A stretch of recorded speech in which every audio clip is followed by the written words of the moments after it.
Like him, I killed in the name of good. But the violence of my life pulled my soul towards the darkness. But I fought and freed my soul. Now I watch for others like me. Men are the ones who create evil on Earth. It is the choices they make that enslave their souls to hell. This is the test.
We need more psychology. We need more... Mark my words, AI is far more dangerous than nukes. I try to convince people to slow down AI, to regulate AI. This was futile. I tried for years. I'm really quite close to, very close to the cutting edge in AI, and it scares the hell out of me. It's capable of vastly more than almost anyone knows, and the rate of improvement is exponential. It feels like we are the biological bootloader for AI, effectively. We are building it, and then we're building progressively greater intelligence, and the percentage of intelligence that is not human is increasing. And eventually, we will represent a very small percentage of intelligence. Freedom consists of the distribution of power and despotism in its concentration. And so I think it's important, if we have this incredible power of AI, that it not be concentrated in the hands of a few and potentially lead to a world that we don't want. All of us already are cyborgs. So you have a machine extension of yourself in the form of your phone and your computer and all your applications. You are already superhuman. But by far, you have more power, more capability than the President of the United States had 30 years ago. So everyone is already superhuman. We're rapidly headed towards digital superintelligence that far exceeds any human. I think it's very obvious. All right, welcome to the TylerBloyer.com live stream today on this April 16th, 2023. I am the host of the TylerBloyer.com podcast series, as well as, of course, Tyler Bloyer himself. So, self-label, self-title there to go on for this stream of consciousness. I guess I don't need these on anymore. And also getting back into the saddle here of things, and got a co-producer in the studio today, and just checking that I can hear myself through the stream. There we go. Yep, sounds good. So, as long as everything continues to look good, we won't need to monitor that. So, welcome today to this Freeform podcast, a new format that I'll be doing.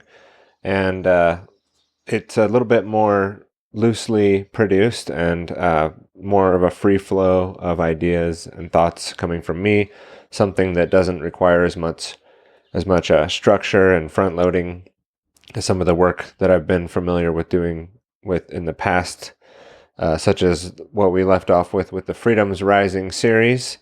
And we'll talk about that a little bit more as we get started here. But yeah, that opening clip there covering Elon Musk's, I don't know when that was, that's probably over a decade ago, warnings about AI, and really good montage there. We'll talk about that and my thoughts on AI in general a little bit here coming up, and as well some other things. So, the title of the show is AI Apocalyptical Freeform Podcast, but we're not just going to talk about AI. So if you came and you saw the title and you're here because you just want to hear me talk about AI, that's probably not the only thing I'm going to talk about today. And you'll also notice that there's a different background behind me here going on than maybe you're used to seeing. So I've relocated the studio into a different town nearby. We actually moved the entire family, and we're here in a new home, and that's partially why there's been an absence on my part. So I'll provide some more details as well on where I've been and what I've been doing since last July when I put out the last episode. Let me take a sip here. Again, we're going to be pretty casual with this format, and I'm thinking putting out episodes about once a week and be able to produce content still as I like to do for the website and the funnels that I've set up outbound, RSS feed that I'll talk about a little bit more today as well, and some of the things that have changed as far as the platforms that I use. Right now I'm actually live streaming this onto Odyssey, so it's also the idea of this to not really edit too much. Maybe for the audio uploads, I'll cut out the beginning of the video where it's blank and there's no audio, so that the audio people don't have to just listen to 20 seconds of nothing. But very light editing is the idea here as well. And I'm going to try Odyssey as far as a live streaming platform. I may start to multi-stream to Twitch as well. And also onto the Freedoms Rising 24/7 live stream. So let's just get into the desktop share here and go over a few things before we get into it here. See if I can fix that up a little. Let's see, I did like how I had the bottom cut off so it's not all noisy. There we go. As far as I know, the audio is working good. If the co-studio producer wants to let me know, and if it sounds all right, otherwise just continue on. Okay, so this is the website that I've been working with for many years.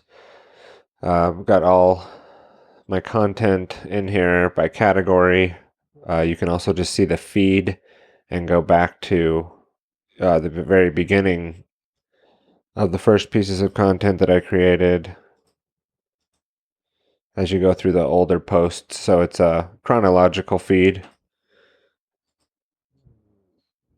And I was going to go through to the very last page. I need a way on here to just jump to the end, huh? Because this is kind of a slow way to go back almost 8 or 9 years now. And sometimes there's large gaps in the content production, but the idea with my website being my name is that I can continue to publish here on many different various topics that I'm interested in and not be contained by this as a particular brand. I do have, I have my main gig that I do. I have businesses that I run and businesses that I operate and participate in. And sometimes we'll talk about that here on the website or in the content that's produced here, but it's not constrained. It's not meant to be totally constrained by one topic or one thing. And that's definitely by design and intentional on my part to, which camera should I be looking at? This one for this thing, to keep it that way. And that way, over time, it's more of sort of a gift of mine to be able to put this stuff together and put it out there and not have to, monetize it necessarily, or worry about, what the numbers look like, or the donations, or the subscribers, or even the platforms. And I've created freedomsrising.live, which everybody should be familiar with who listens to my work, unless, like, for some reason today is the first time you're seeing something that I've put out.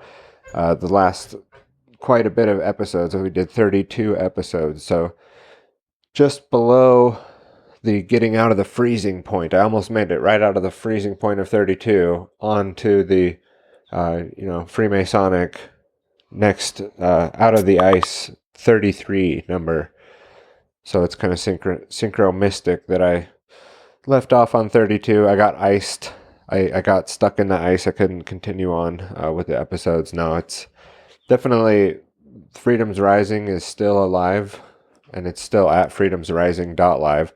And as you can see, there's a screen within a screen within a screen happening here, because I'm also broadcasting this live stream onto freedomsrising.live, which I guess is a Twitch channel embedded here on Freedom's Rising's website. So I'm there right now live, and then also on the Odyssey channel. The AI Apocalyptical Freeform episode is being live streamed on TylerBloyer.com's Odyssey channel. I love Odyssey's technology. I love the library protocol, if that's what it is. The creator seems like a really good person, a person who actually created something a little bit selfless by making it so that it's not necessarily attached to him in any way, and that the library protocol can continue on. As far as I understand it, Odyssey is sort of a client to that protocol, and the backend is still the library. If those who recall the library technology, I still have the library app installed on my phone, which can access the content as well. And so definitely Odyssey, if you're not on Odyssey, I think it is a platform that will continue on and continue to grow and continue to be successful. Some of the other things that you can find my work on after the fact would be all these social media sites down here on my website that you can find. But if we go into a video, let's say like the last video here that I did, you could see that I have BitChute, Odyssey, YouTube, we'll talk about that, Float, talk about that, Rumble, and IPFS. Continuing forward with this new post, you're going to see BitChute, Odyssey, Rumble, IPFS, and then the download the video, which I offer through Odyssey. Odyssey allows folks to download the video pretty easy, so the link that I use to download is from Odyssey. And then, of course, IPFS, which I have a client and some ways of pinning that I've put out there. I'm not really running I don't think it necessarily a legit IPFS node with multiple nodes geographically, dispersed or something like that. But I also make my content available through IPFS. So, for example, if I click it, it should come up because I have the IPFS client running on the Brave browser that can access the IPFS protocol. So the post just pops right up on the rise. But if you were in like Europe, four little words that are hurting America's pandemic response. Honestly. What are they? Here, let Sean Hannity tell you. But the idea is that it is hashed, and it does have a file hash, and I have pinned it out there myself, so it's at least starting the process. And Float, I don't even think the Float platform works anymore. I don't think it's even... Everything is good. Okay, sweet. Thank you, co-producer. And so it sounds like everything's working fine. Float apparently is not working fine, though. And I don't know. Do I refresh this? Is it going to come up? I don't even think the app is there any longer. So we will no longer be publishing on Float. One of the new places that I will be publishing, though... Sorry, I'm just pulling up something here on the side. That's always fun to do live. Is going to be on the Nostr protocol, which I don't know how much I want to talk about Nostr today, but I will be, and I don't know, I probably shouldn't even be live streaming whatever could potentially pop up on Nostr in my snort.social client. This is sort of what I see, and I've been introduced to this through Jack Spirko talking about it on his podcast, is I see this as being the future of social media, at least as far as how it would fit my purpose. I'm not totally sold on the protocol yet. I see a lot of problems with these clients and the way that this might work. There's always going to be certain problems that come along with folks that try to make uncensorable ways of publishing content, which is what this is for and what it's kind of designed to do. And if you go read about Nostr, you'll find, that it's mainly like designed for censorship resistance. But I see it as being just useful in general for moving your content around, moving your feeds around, moving your followers and likes around, because of the way the protocol works. You don't need just one client. You can use multiple clients, and that key of yours and the way that you interact with other people on relays will be propagated across the clients. Now, some people's eyes are going cross right now and like, what are you even talking about at all? Don't worry about it. Just know that there's new forms of social media coming along, kind of like Float tried to do. This seems to be a little bit more pre-loaded and packaged and ready to go for the development community, basically in the Bitcoin community mainly, is what I'm understanding. Can take this and run with it and not have to be, constrained by the architecture of a company trying to move this forward. This is more like the community is bringing this forward, the open source, the decentralized community. There's problems with all these terms that I'm using. I'm not like saying decentralization is the future, is the only way, and, uncensorship and things that you could just post whatever you want, because there's all kinds of, kitty, PORN problems and other spam and bots and other problems with this stuff. But let's not go on a tangent. Like I said, I don't want to go too deep on it there. I will put my information on how to get access to my Snort social profile in the show notes, so that if you do end up signing up for Snort, and what I'll also do is link to this podcast from Jack Spirko, which I found Snort and Nostr through, so that you can be introduced to it that way. He did a pretty good job on this episode. If you watch it, you'll find it funny, because I don't think he did. He thinks he did a very good job on it, because he kind of botched a few things. But it's a good introduction. And then if you YouTube like how to use Nostr, there's some good introductions there. And so that's going to be something that I publish to and try to link in like my social media followers. But YouTube is gone. YouTube was taken down at some point while I haven't been producing content. They went through and decided that it was time to take out the YouTube site. So I always knew that was coming. It didn't bother me. The channel was something that wasn't massive or anything like that anyhow. And, I had planned for it for a number of years and embedded everything that I do onto Odyssey already. So I didn't have to do anything. I didn't have to go fix anything on my website. Maybe we'll go through and clean up these YouTube links, but it's also kind of like a battle scar, like, hey, this used to be here. It used to be on YouTube, but, apparently some of the stuff that I said was so controversial that they had to end up axing my channel.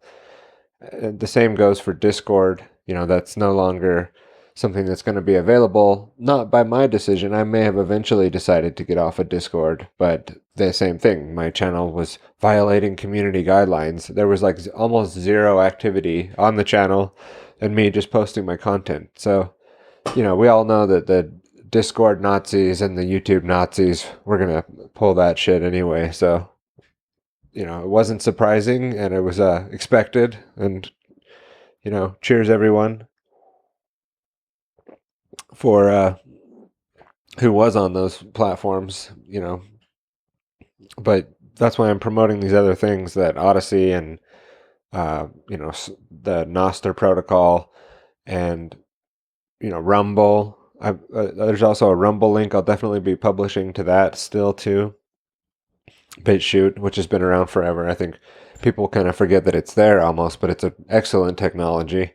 And, they're built in a way that they'll probably be around for quite some time too. So yeah, so we definitely want to promote and practice our publishing techniques that are indelible and everlasting so that we can keep our content online and moving into the future. And that's one of the things that we try to represent here and try to practice and put into, how we publish our content so that other people can learn those methods too and maybe have a better time out there versus just losing something that you put so much energy into. Build your own funnel, build your ideas in your website, and own your technology to the best that you can without having to pay like ridiculous hosting fees or something somewhere. Use these technologies that are available to, like RSS is another thing that I wanted to bring up. Is this, I put everything onto RSS, so you can't censor RSS like unless you're going to take out someone's domain.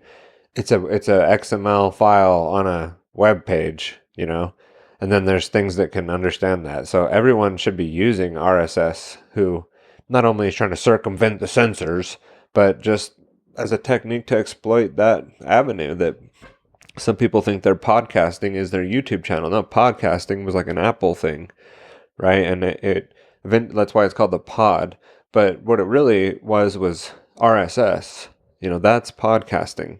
Not a YouTube channel, not even an Odyssey channel, understanding how to publish to these various outlets. And I choose to do it in an audio format because I've listened to, millions, hundreds of thousands of hours of audio.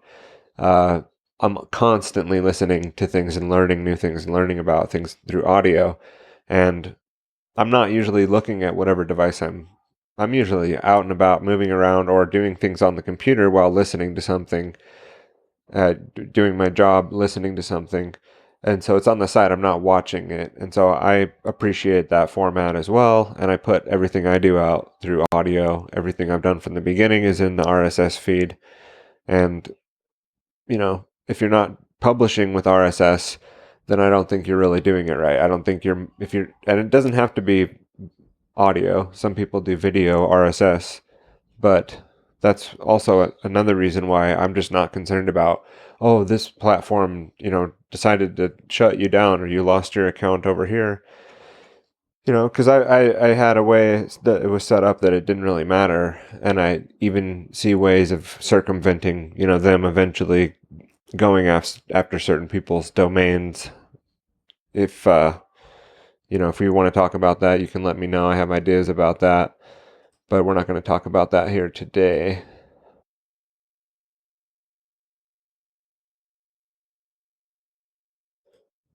Okay, so moving right along, that's enough about that. The next thing I want to talk about, I have the old LifeLog open over here, which we do use to promote businesses. When I say we, my partner and I, my wife and I, Cassandra, and she has her Alt Eats site on here. She probably has this posted elsewhere, but I wanted to just talk about the grain-free bread making class that she'll be doing on April 29th here in Snowflake, Arizona.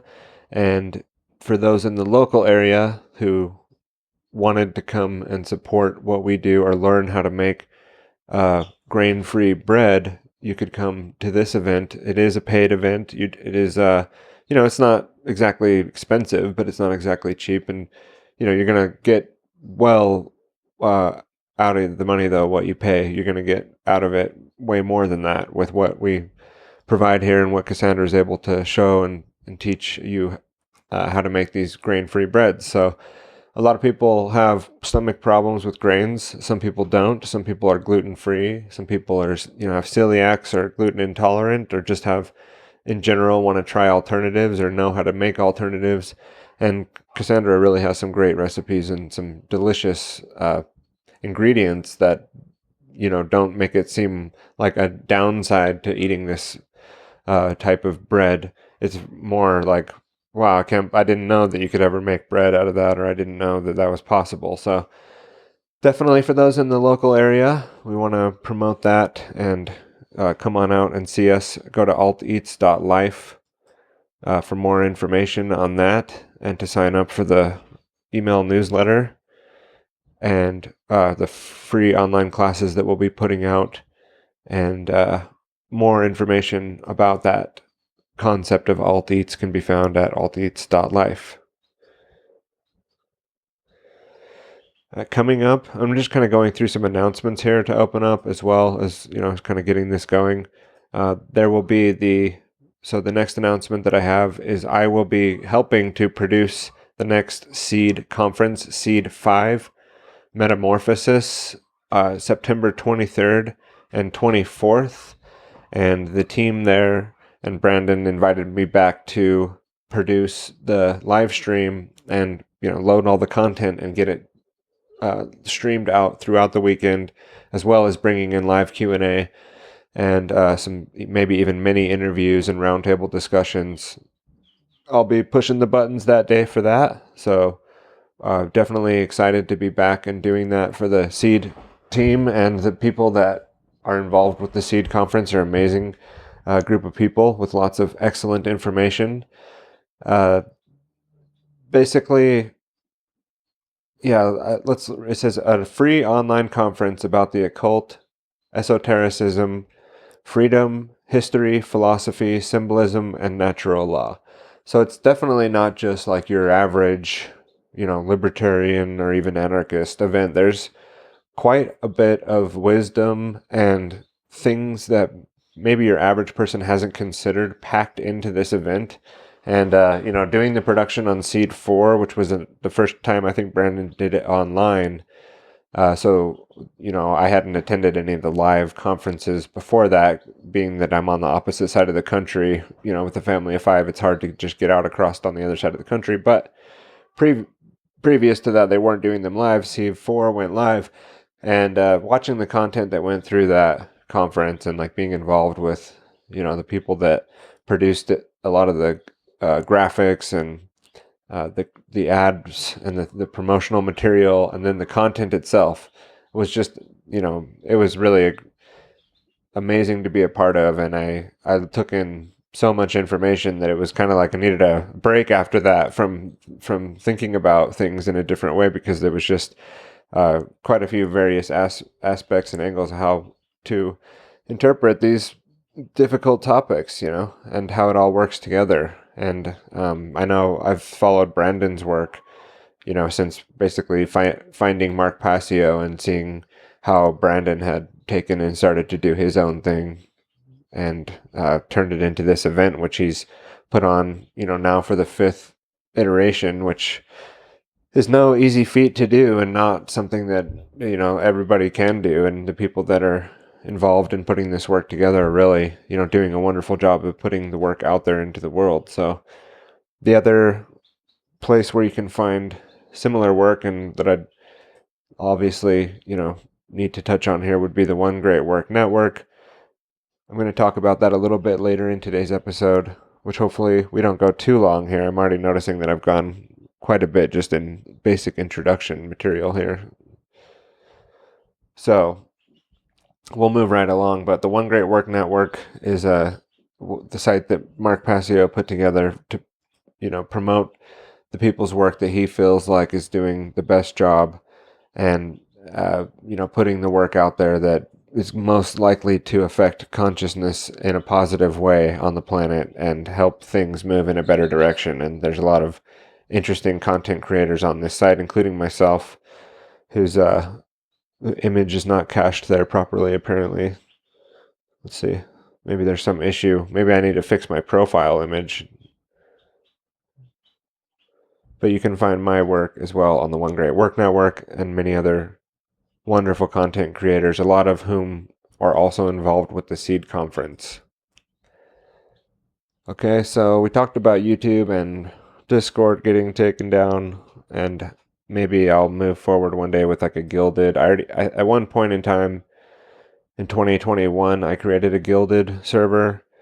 I haven't built it out or promoted it at all, but it was like a backup if I wanted to have a community. Right now, I don't even know if I want to be involved in anything like that or have some place where people can come join a thing that I host or whatever. I mean, is it worth it for me, even where I'm at with the whole process, to have that? I'm not sure, so it's there. I may include it in the link. We'll see. Well, I'll put it in the show notes if I decide that I'd like to drive people towards a guilded server to have something like Discord, which was useful definitely for letting people know too about upcoming things or going live. Like that was useful for people to get notified through Discord, because it's, something that people use. I don't know if people are, really care about Gilded besides just the communities that they're on there on trying to do projects, which I do use it for that, for other things.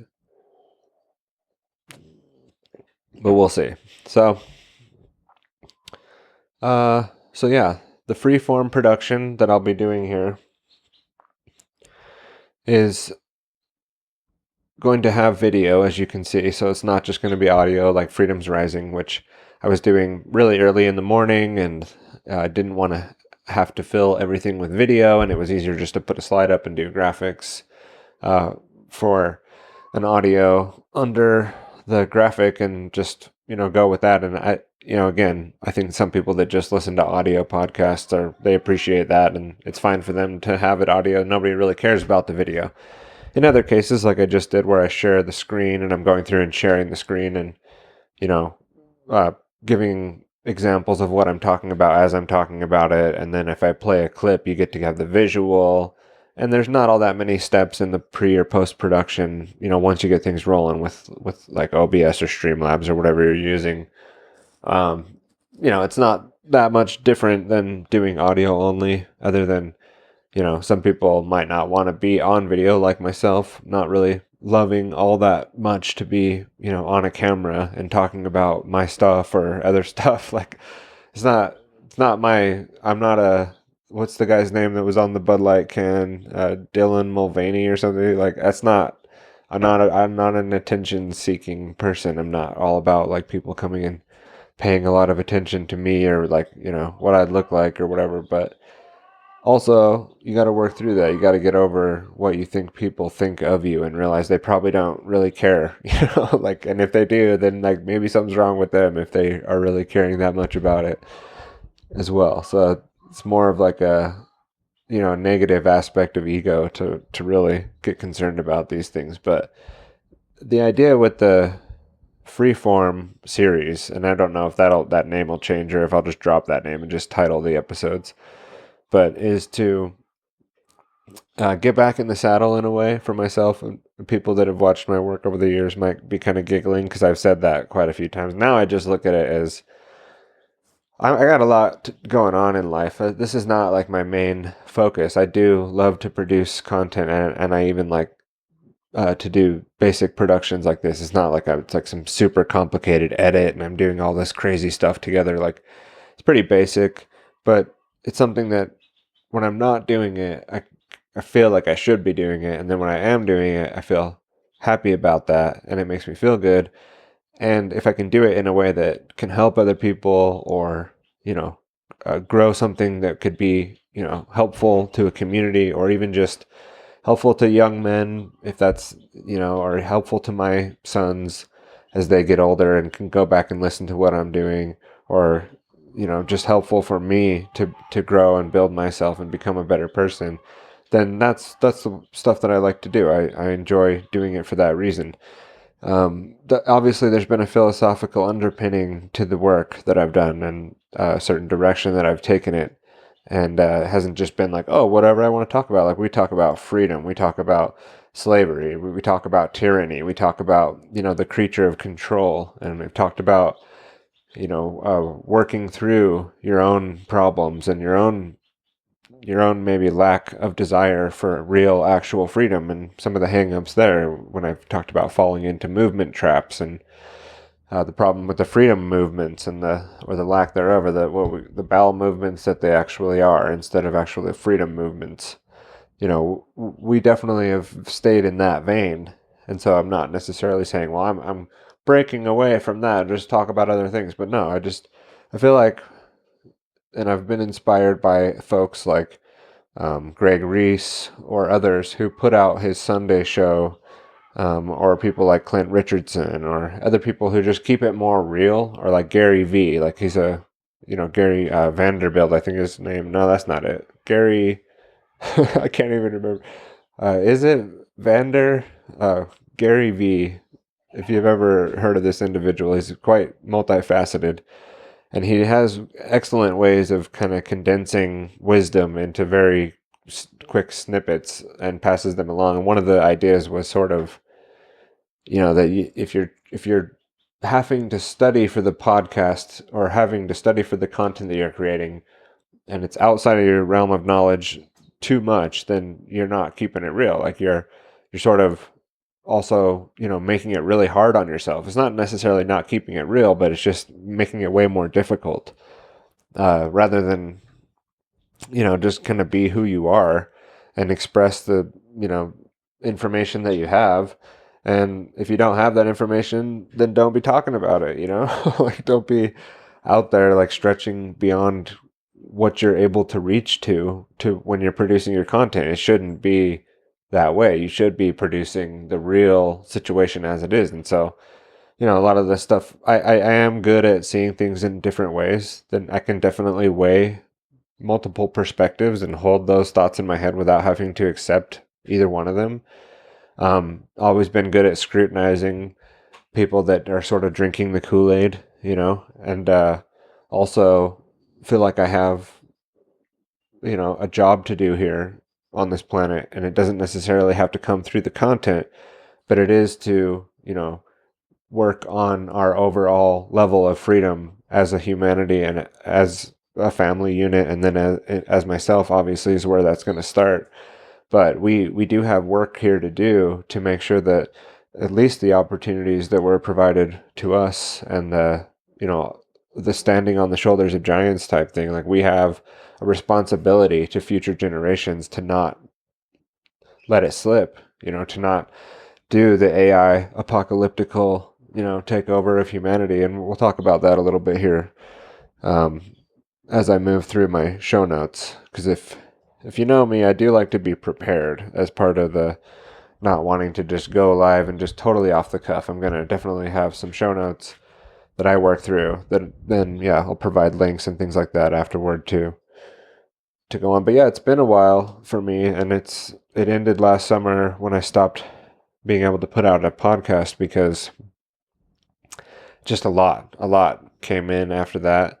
Little break that I had to go camping up at Jackalope. That's a whole nother topic. Jackalope Freedom Festival and the things that went on this last year and our ideas and thoughts moving forward with how we're going to approach that kind of thing, or Jackalope in particular. I'll say this, I've met some really amazing people since attending Jackalope maybe 6 years ago or so, the first time, or 5 or 6 years ago. And so you can't take that away from what I've gained and, what I know numerous others have gained up there. There's some community to be had, and people that I've met that are definitely still a part of my life that have come through that event. That being said, then we had to move. We got notified we needed to move later in the year, and that was sort of when I was going to be getting back into producing again after a small break, turning into a much bigger break because we had a certain timeline then that we had to hit to relocate. We want to get onto a homestead. We want to be able to, it doesn't have to be some massive like 40 or 120 acre thing. We both are up for that kind of a thing because a lot of the land out here is more like a deserty forest. Like it doesn't need a maintenance, kind of maintains itself, but you carve out the area you want to work. I mean, the rest of it is luscious desert, or even if you get into the forest area, you can have larger pieces of land and you're not necessarily like maintaining 40 acres. You're maintaining the part that you carve out and want to maintain. Forest and stuff like that will basically maintain itself, but so we'd rather do that, but the timeline wasn't working out, and so it was stressful. We wanted to get onto a property. We didn't. We're still renting for now while we look for a place to get onto, which was what our whole goal of moving in this area of Arizona was to do, was to be able to, surveil and get a feel for the area where we really wanted to end up that could be a longer period of time. And then, do animal husbandry and be able to raise livestock, and also, if that means just the chickens that we're doing now. As you can see, I got this funny looking thing over here is actually 6 new chicks that I picked up yesterday. Cassandra went to pick them up Friday. We were off on the day. There's only so many available. You got to be there early. So I jumped out of bed and went to go get in line and brought home 6 new baby chicks back here that we hope are all hens. But if there's one rooster, then, hopefully there's not more than one. So we'll talk about that a little bit more too coming up. I'm putting myself up for a lot of work when I've already gone almost as long as I wanted to go for the whole episode, and I feel like I haven't even gotten started here yet. But the chicken thing, we'll definitely talk more about that in the future. We have 8 hens outside. We no longer have our rooster. And yeah, so really, I got a lot of other things going on besides producing content. I mean, I'm a network engineer by trade, and that's my main skill set. And I'm full-time employed doing network engineering work, specifically in web security at the moment.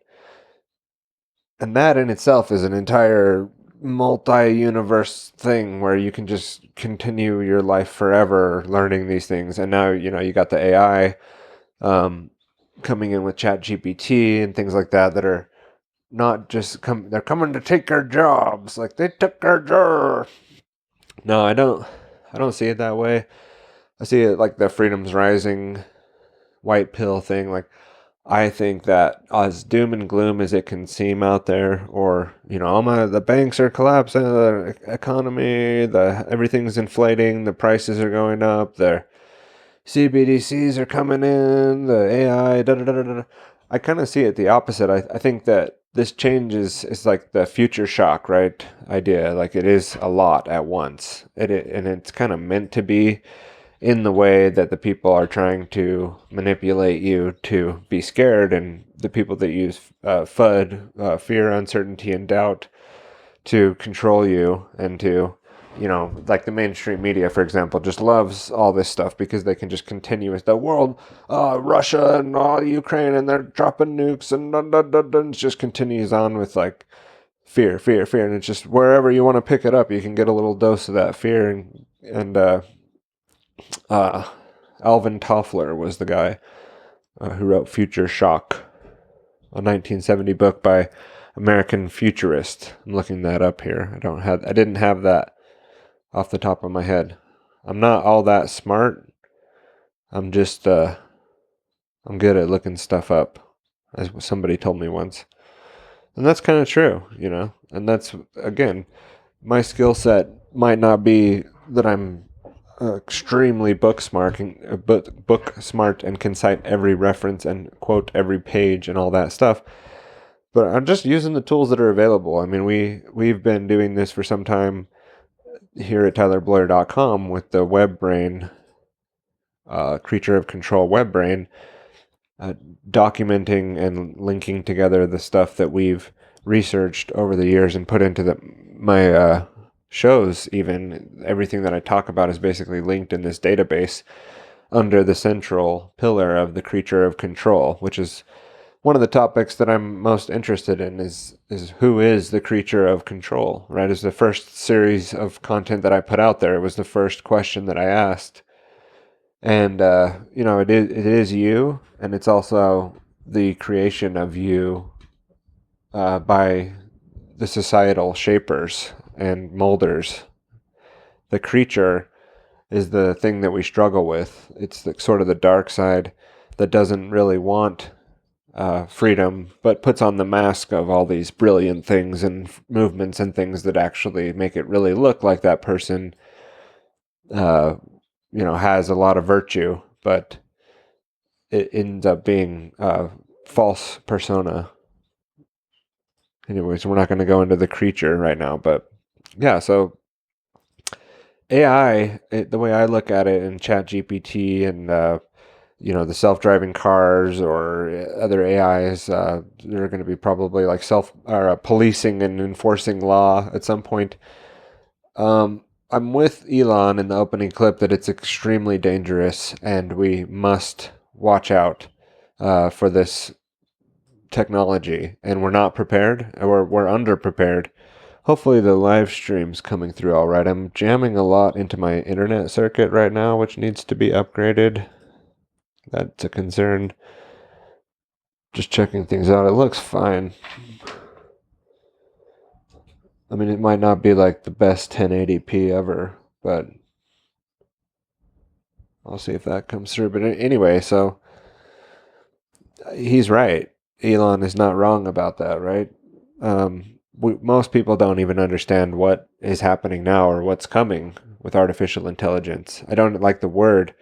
I think that people try to anthropomorphize the technology into being human-like, and obviously the way it's being created is to make it more human-like and be able to respond and interact like a human, to the point where we're not even going to be able to tell the difference pretty soon here. It's already getting pretty scary with like the 11 Labs, the voice-generated AI thing where you can feed it small audio clips of somebody, and then it will just, you can then tell it to write a whole podcast or write a whole essay and read it in that voice, and the thing will start to read and sound really similar. You can feed it multiple voices and then you could have ChatGPT write a script for a podcast, right, and feed in these voices, and you could have people talking like Joe Rogan and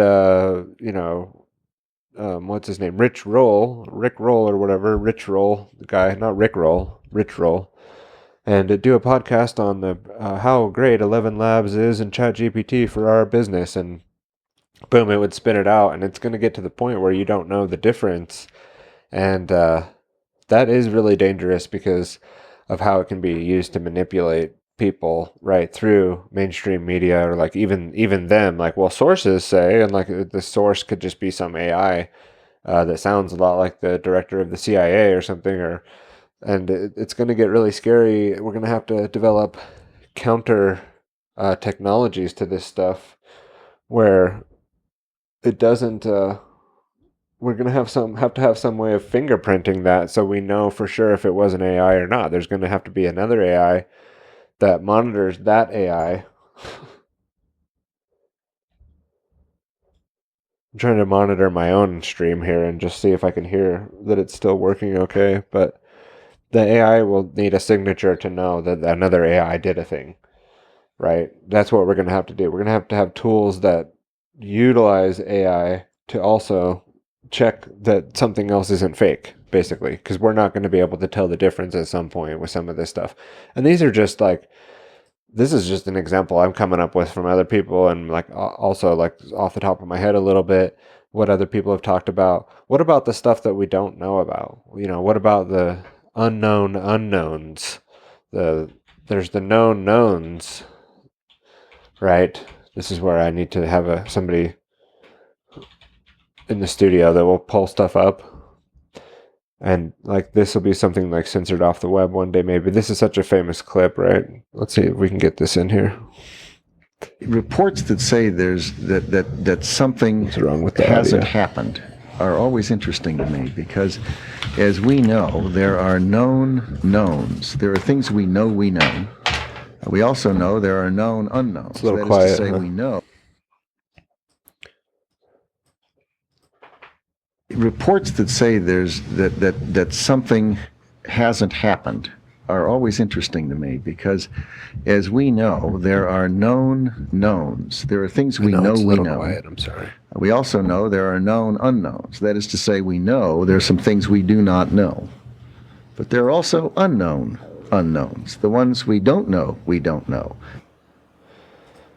And as funny as that sounds, it's absolutely true. Like, there are the unknown unknowns, and with AI, that's sort of the issue here. Like, there's just stuff that people can think about that we should protect against, but then there's the fact that this thing could maybe start self-bootstrapping, self-creating, self-writing its own code, and we don't know what to anticipate there. I mean, that's the issue. They're trying to keep AI in the box, and if we can keep the rails on this stuff, and if we can But, what about the evil actors? What about the malevolent people? What about people that get a hold of this that want to use it for destruction or nefarious purposes? I mean, you're trying to make the argument to me, if you're on saying there's no worry about this, that there's no nefarious actors out there in the world. I mean, I work, again, in the world of cybersecurity. We look at everybody as a potential bad actor. The state is not excluded. Military, obviously being a part of the state. But then obviously, like, oh, you're black hat hackers out there. But then there's also like organizations, and there's all sorts. There's, again, the biggest threat in cybersecurity or any computer system connected to the internet is going to be the state. The state is the largest bad actor out there. The state is notoriously has the most funding to do this sort of stuff. The ransomware out there that's probably the most popular flavor at the moment was most likely developed by something like the NSA or the KGB or MI6 or something like that, right?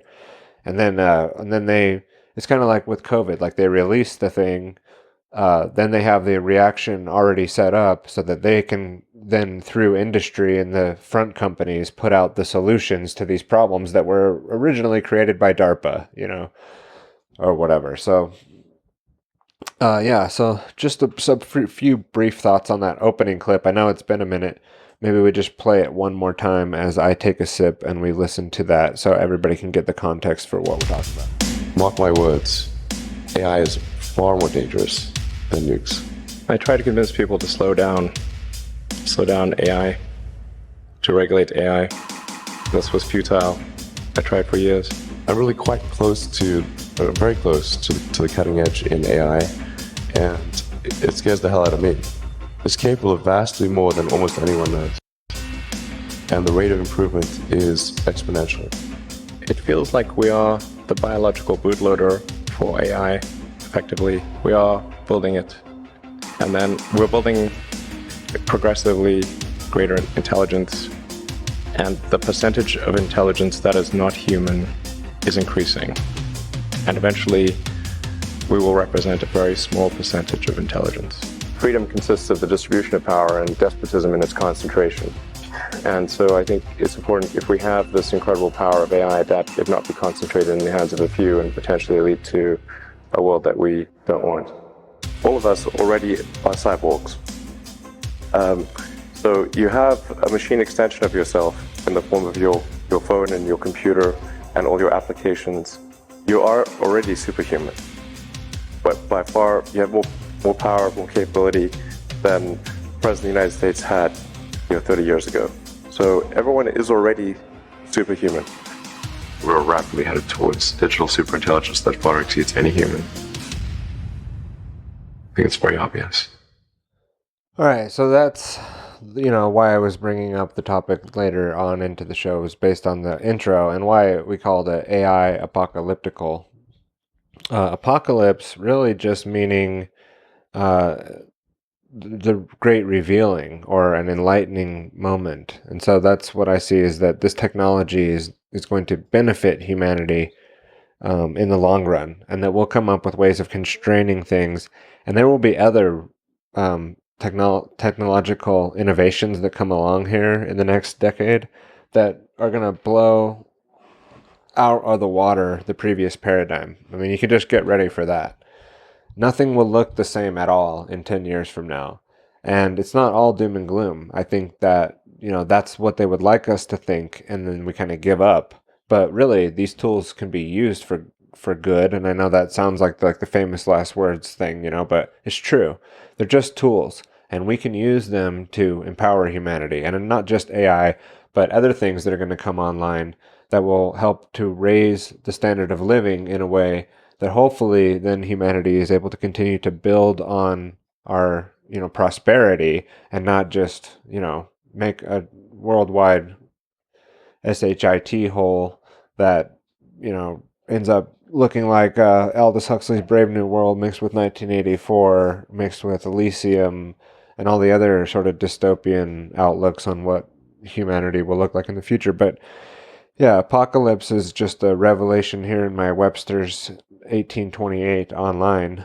Discovery, disclosure, the name of the book of the New Testament containing many discoveries or predictions respecting the future state of Christianity.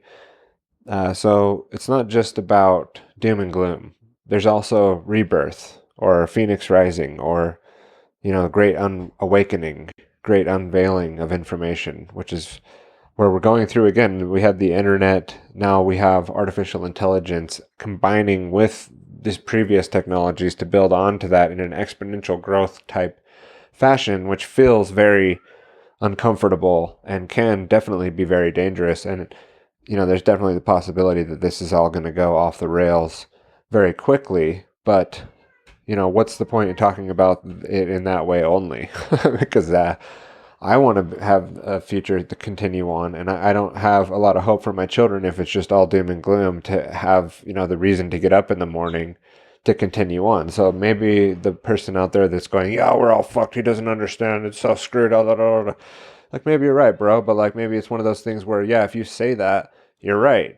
And if you don't say that and you say the opposite and you say, no, we're going to get through this, we're going to continue to build freedom, our communities are going to get stronger, we're going to get better through all this, then, you're probably also right. So it's, manifestation, bro. It's the secret, man. It's don't you know anything about Hermeticism, bro? And speaking of that, and bringing things into the future, I don't have a ton of time with what I had planned to continue on with the outline. I planned too much for this episode, apparently, because we're at about the time that I wanted to do for this beginning back into the saddle with this AI apocalyptical episode. But I do want to get into the clip, and it does tie in, but I just want to introduce it a little bit. We'll play the clip. Basically, we're going to switch topics into CBDCs, because it's been something that's been talked about quite a bit since I've not been producing content. It's obviously, along with the AI, along with World War III, along with, I guess it did kind of get snuck out of a Wuhan lab, and whoops, like I said, with the Wuhan Oswald Institute of Virology being displayed as like, oh, well, if it did leak, it was from China, and if it didn't leak, it was from a wet lab, and it never had anything to do with the United States military industrial complex or DARPA or anything like that. Never, ever. But it was China if it did leak from China, right? We saw that story was going to be what the story was since the very beginning, right? And apparently that's probably why my YouTube channel and Discord was taken offline. And now, of course, it's okay to come out and talk about this stuff after, you've taken out the opposition and silenced the voices that you don't want to be around in the next one or whatever. Along with all that, there's been the CBDC, talk in the FedNow program, and a lot of discussion in the quote-unquote awakened freedom whatever community about CBDCs and central bank digital currencies is what I'm talking about for those that aren't familiar with the term. And what are we going to do about this? How are we going to avoid it? How are we going to, and there's a lot of, Bitcoin and, I don't know. I think that most likely most people are wrong about the perspective that they have about what's going to happen with this and how it's all going to work and what they're going to do about it, how they're going to fight against it. So let's get into this next clip first, and then I'll follow up with a little bit of commentary, and then we'll wind it down, even though, man, there's some other things that I wanted to get into today. But also the idea with this is not to occupy an entire day of mine in the studio publishing and having to follow up and continue, because I can just continue to DJ clips and continue to talk about them. And I've done 3-hour series episodes before, and maybe that's what this should be, or it's going to turn back into. But for now, let's get into the intermission clip. Let's see, where did I have that loaded here? And then we'll come back and discuss a little more.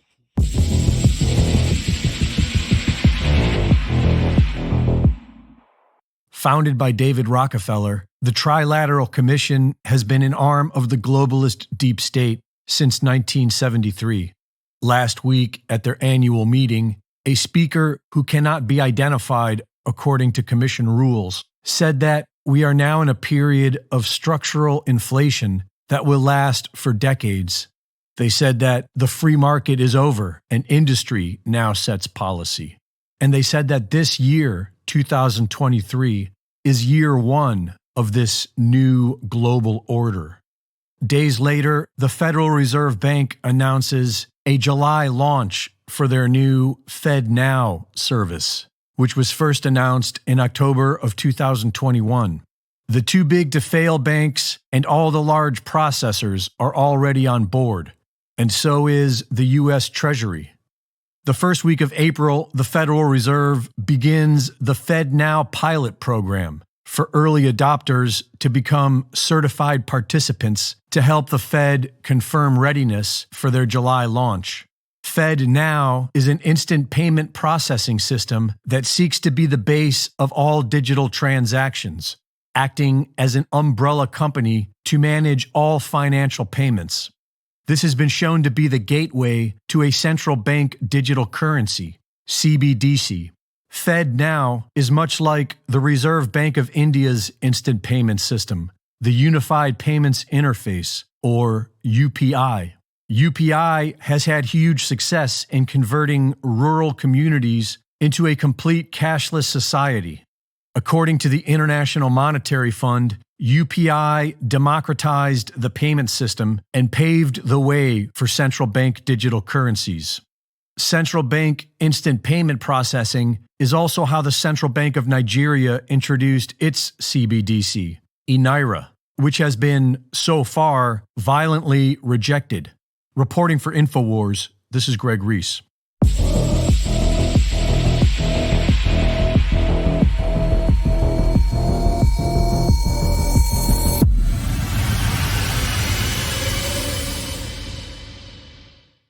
Thank you for watching the latest Greg Reese Report. Be sure to go to reesereport.com to see my latest videos, sign up for my free newsletter, and subscribe for exclusive content. And be sure to support my sponsor at InfoWarsStore.com.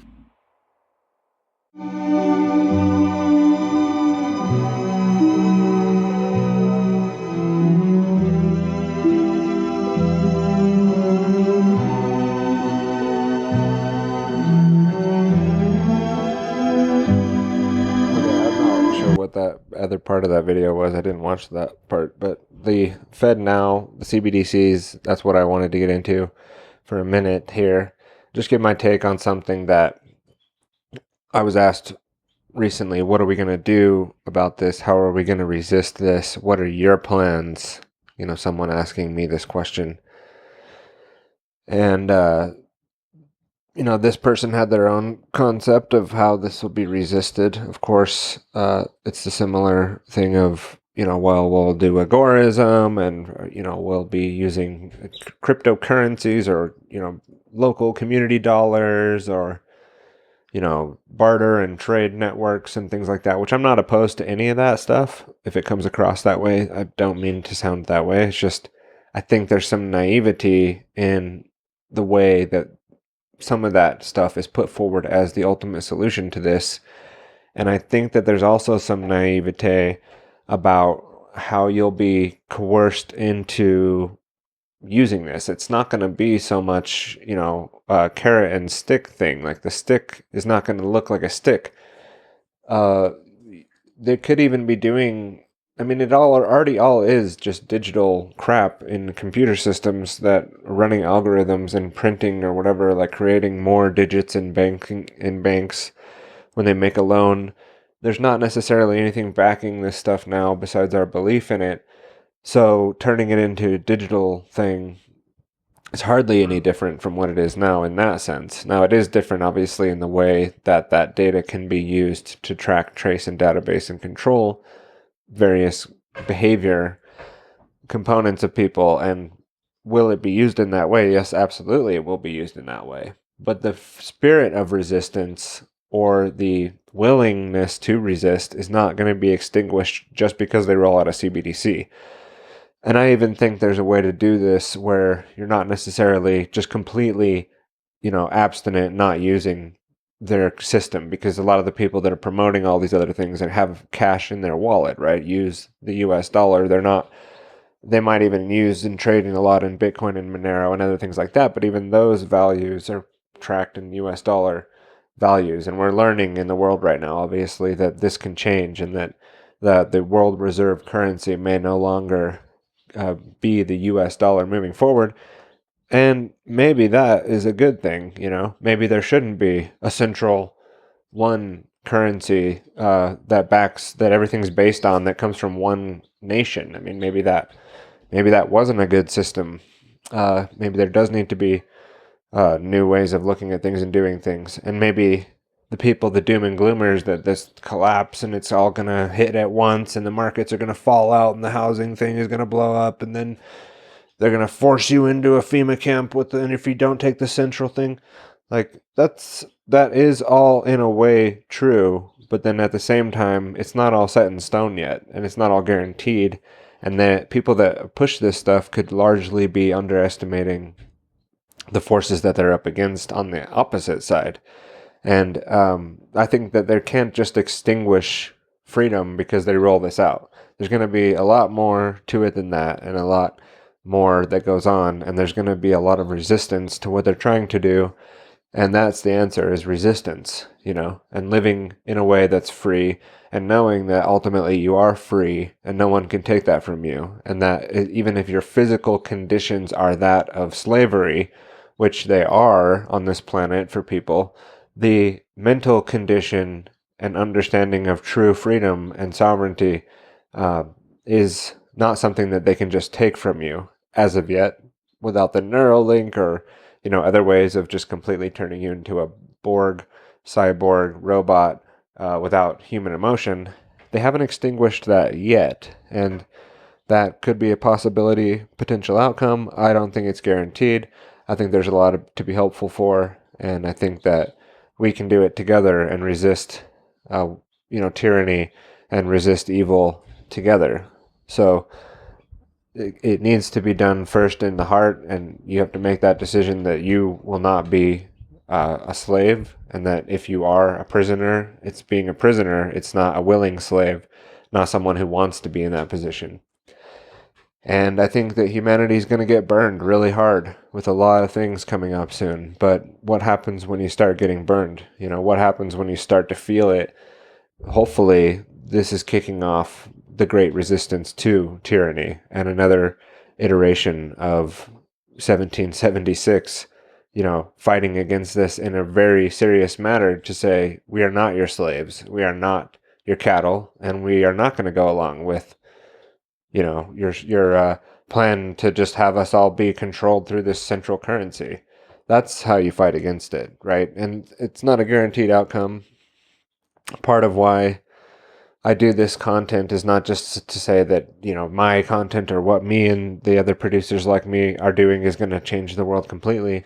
But also, that's part of it. But look at the opportunity that we have in this generation to create, again, with going back to the very beginning, what I was talking about with TylerBloyer.com, a stream of thoughts and ideas to let people know who I was, right? Looking future now.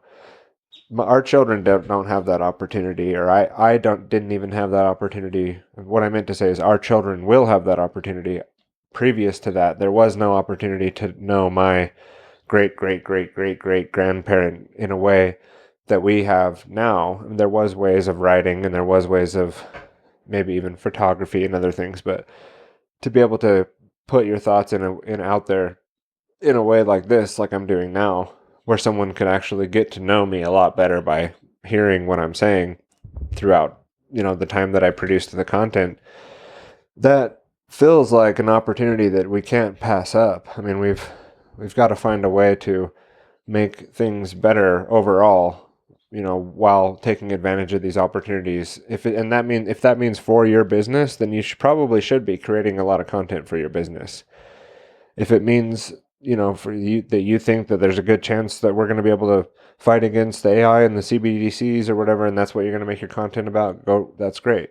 the reason why I haven't stuck myself into one, like I'm only going to talk bio-psy-war and I'm going to do everything I do is about bio-psy-war, because there's a lot more, it's multifaceted. I think bio-psy-war does incorporate a lot of what's going on today with the biological war, the psychological warfare being, waged on humanity.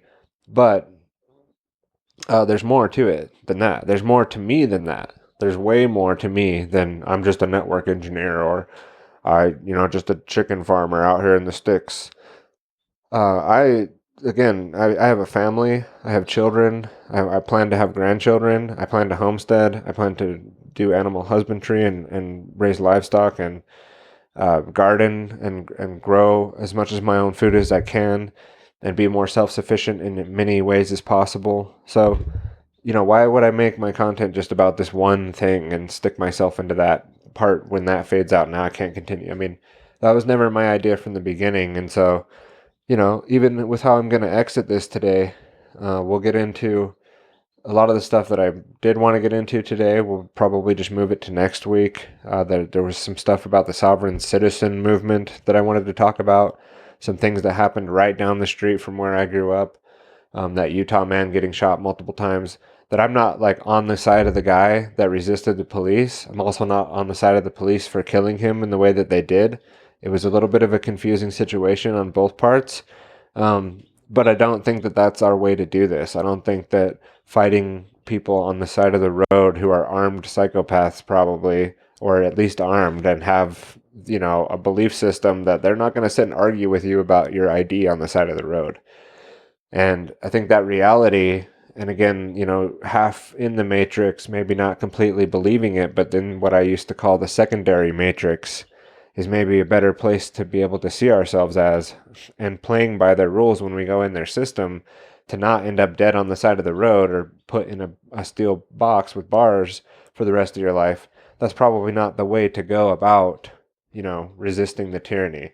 And there's probably a lot smarter and better ways to go about it than ending up dead on the side of the road and just another statistic, and with those police feeling like they were in the right because of the way that it was handled. I'll maybe get into that more next episode, but I didn't want to let this one get out without me at least talking about that, because it did happen so close to where I grew up.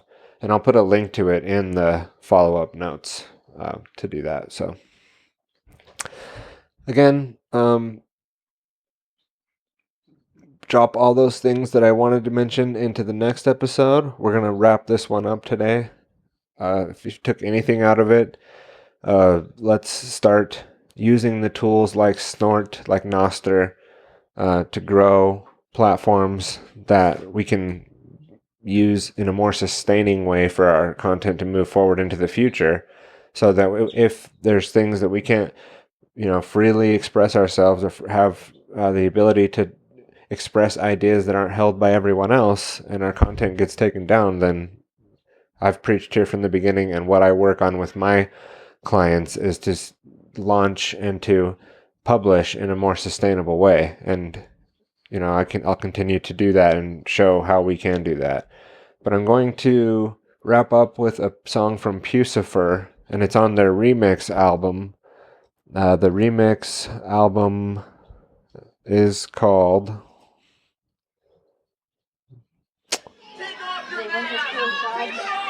Existential Reckoning Rewired. And I like Pucifer. They're an Arizona band. I met my wife at a Pucifer concert. They've always been near and dear to me in that way. And then also, the fact that they're an Arizona band just makes them that much cooler.